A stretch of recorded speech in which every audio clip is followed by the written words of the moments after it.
Good morning, dear friends. This is Father Joel Kamaya, welcoming you once again to this Good Morning Talk from Don Bosco Canlubang. I'd like to begin this morning talk with a reading from today's Gospel on the 22nd Sunday in Ordinary Time. The Lord be with you. A reading from the Holy Gospel according to Matthew.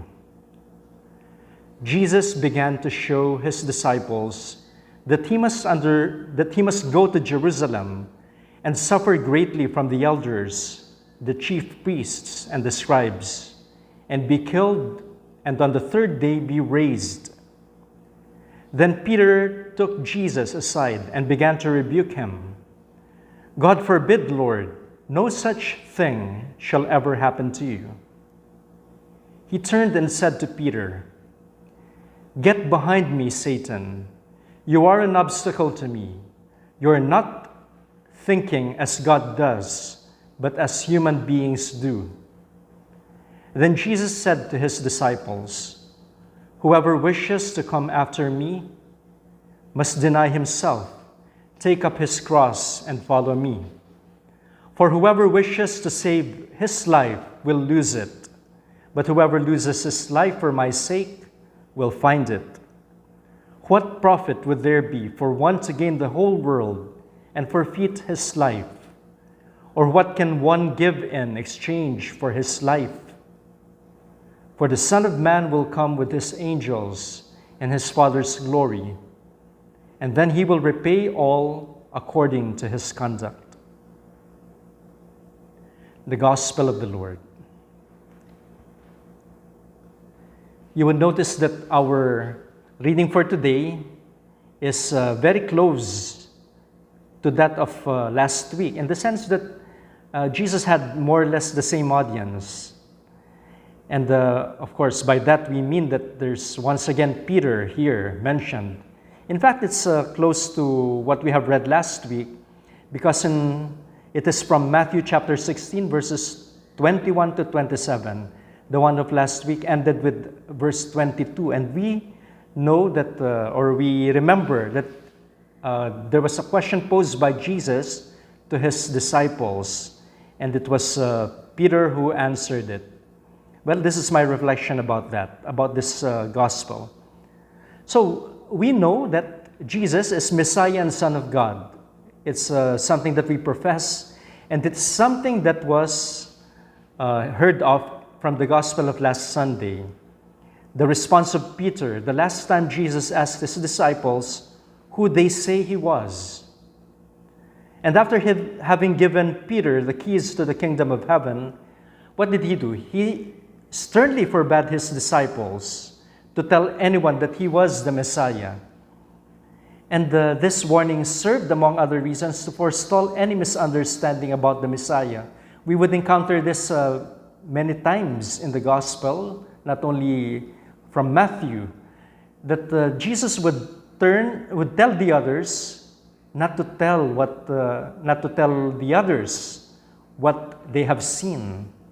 And what is this called? This is called the Messianic secret. And one of the things why this is done is that the concept of Messiah differs among different people at the time of Jesus, or even generally for the Israelites.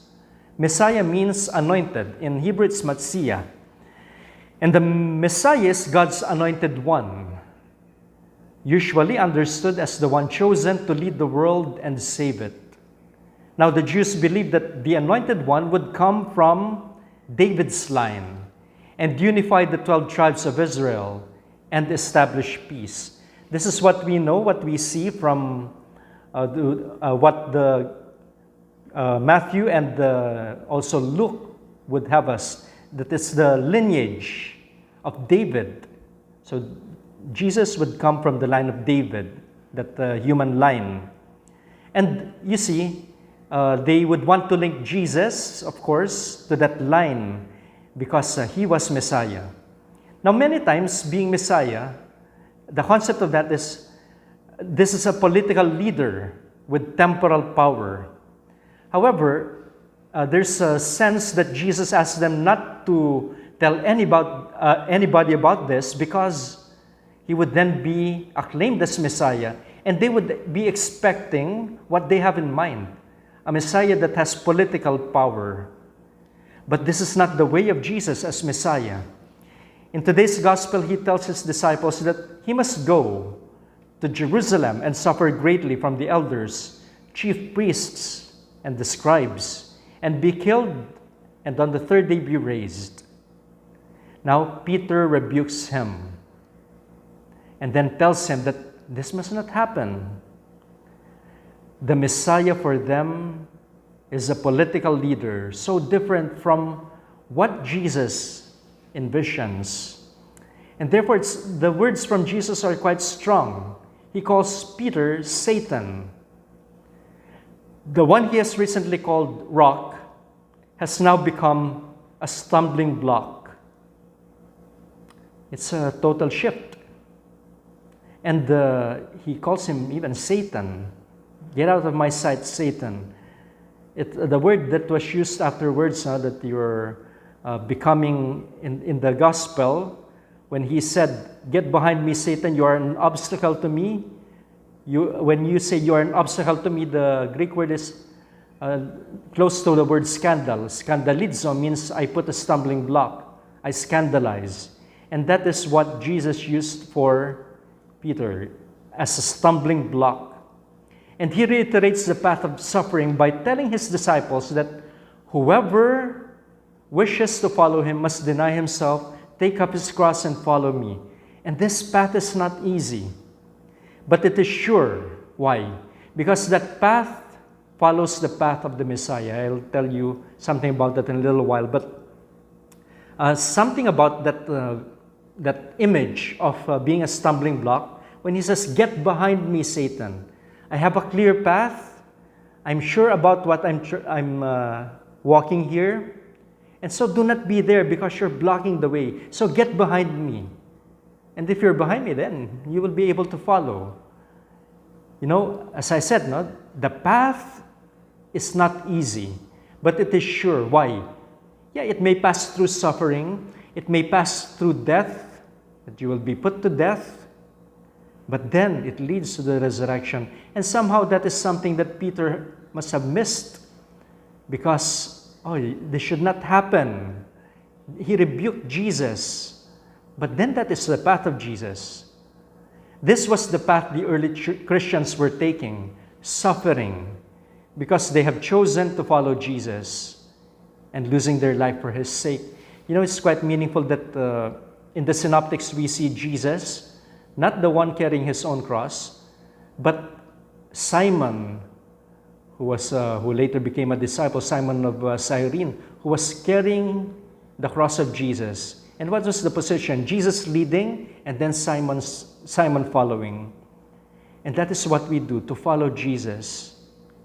And therefore, the words of Jesus come as a consolation to these early Christians.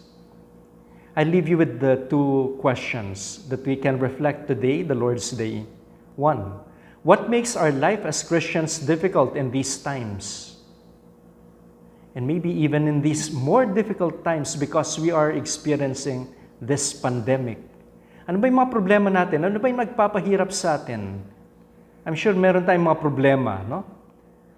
And that is my second question. What are crosses in my daily life? Do they make me a better disciple?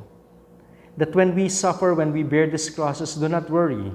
It's a path that follows Jesus. And so this is our prayer. We pray to Jesus for strength to bear our daily crosses in life. Thank you so much, and I wish you a great Sunday. Enjoy your day. God bless you.